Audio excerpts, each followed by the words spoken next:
Hi, my name is Reverend Dale Brown.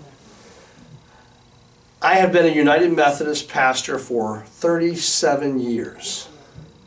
Yes, that's right. My son tells me I'm old, and there are days I feel that way. But it has been a privilege to live this life, to walk this path with others, to be a United Methodist pastor. I am proud to be a United Methodist. That being said, I get the privilege of serving as the senior pastor of Community Church at Ocean Pines, and also as a part of the cooperative parish of Community Church here at Ocean Pines of Bates United Methodist Church and also Trinity United Methodist Church in Newark. I want to tell you a story. Most of you will have heard of a man named Saul. And Saul was a very zealous person in persecuting the early church. He liked to go and to arrest Christians and put them in jail and even at times put them to death because they thought they had erred and strayed and were heretical to the heritage that their faith taught them. He thought they were cultish and wrong. And Saul encounters Jesus, the risen Christ, and he is blinded. And through the help of an early church person, he's prayed for, his sight restored, his name is changed to Paul, and he becomes a great apostle of the early church. And he travels all over the middle Mediterranean world starting churches and talking about how Jesus has changed his life. So on the first missionary journey, he takes a man named Barnabas and a young man named John Mark. And John Mark will one day write the Gospel of Mark. And they set off for this journey to start churches and to proclaim the good news of Jesus Christ.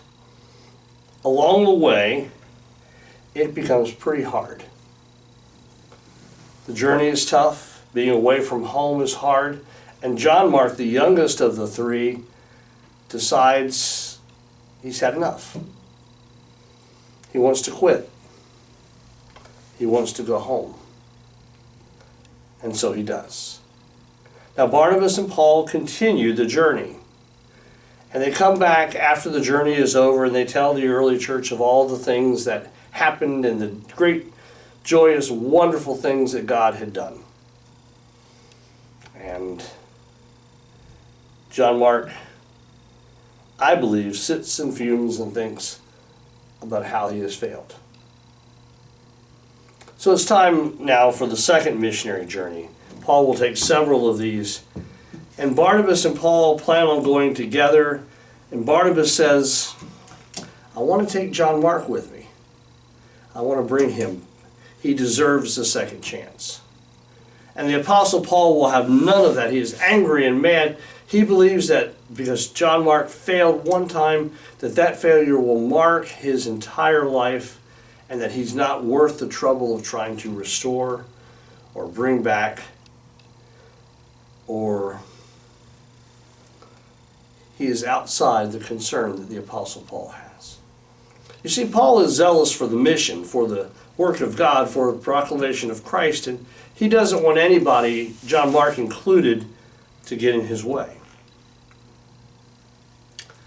Barnabas and Paul decide to go separately. Barnabas, his name means son of encouragement. And I can hear Barnabas with John Mark in my mind as they're traveling together. John Mark, it's okay. I know it's hard. You can do it. Keep going. Keep trying. Don't give up. I'm with you. God is with you. Constantly, 100% of the day, encouraging and building John Mark up. Helping him to overcome that failure. That sense of failure that happened early in his life. But that's not where the story ends. Towards the end of Paul's life, he makes this comment. Bring John Mark to me. for he is useful for the gospel. That's a fascinating statement, isn't it?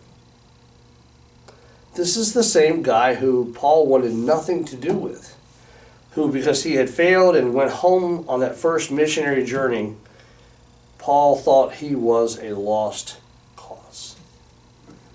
Here now his life is ending for Paul, and he's imprisoned in Rome, and things are harsh and bad and horrible. He says, bring John Mark to me, for he is useful for the gospel. What changed in John Mark's life? A couple things. One is he grew up. It happens to all of us, right? We're not always responsible or always the total of our youthful indiscretions. We make mistakes. We learn from our mistakes, and we do better the next time.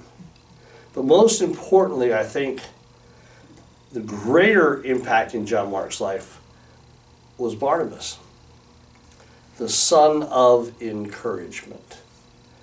Barnabas kept encouraging, saying positive things to John Mark.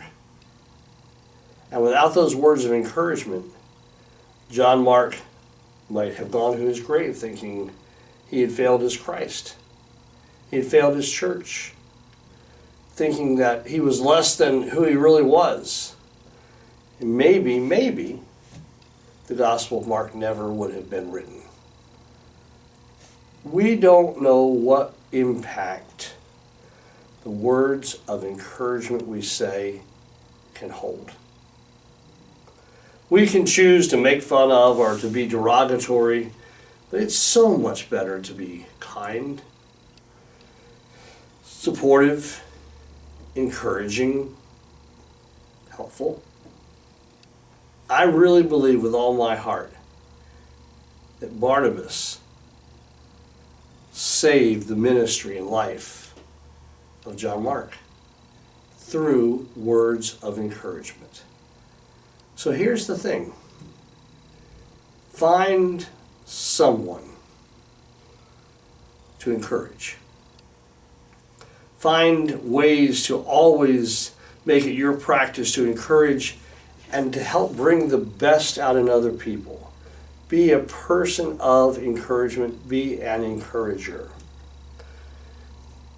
And I think it will make your life more livable, more valuable, and it will certainly change the lives of others. Amen.